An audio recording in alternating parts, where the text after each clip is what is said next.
சிதம்பரம் அரசு மருத்துவமனையில் பெண்ணின் உடலை பெறுவதில் இருதரப்பினரிடையே மோதல் ஏற்பட்டிருக்கிறது. இது தொடர்பான விவரங்களுடன் செய்தியாளர் பிரசன்னா இணைந்திருக்கிறார்.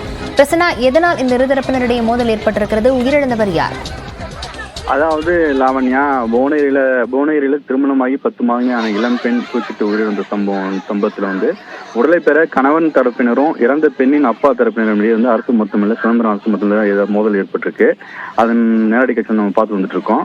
அதாவது புவனகிரி அருகே உள்ள வண்டுராயன்பட்டு பகுதியை சேர்ந்த செல்வகுமார் என்பவருக்கும் சின்ன சேலத்தைச் சேர்ந்த சூர்யா என்பவருக்கும் கடந்த வருடம் 9வது மாதம் அந்த திருமணம் நடைபெற்றிருந்தது. இந்நிலையில் திருமணமாகி சில மாதங்களில் புவனகிரியில் உள்ள பெருமாத்தூர் பாலு நகர்ல இருவரும் தனியாக வாடகை வீடு எடுத்து வசித்து வந்துட்டு இருக்காங்க. கணவர் செல்வகுமார் சிதம்பரம் பெரிய டெப்போல நடத்துனராக பணிபுரிந்து வந்துட்டு இருக்காரு. இந்நிலையில் அவரது மனைவி சூர்யா வீட்டில் தூக்கில் தொங்கியபடி உயிரிழந்திருக்காங்க.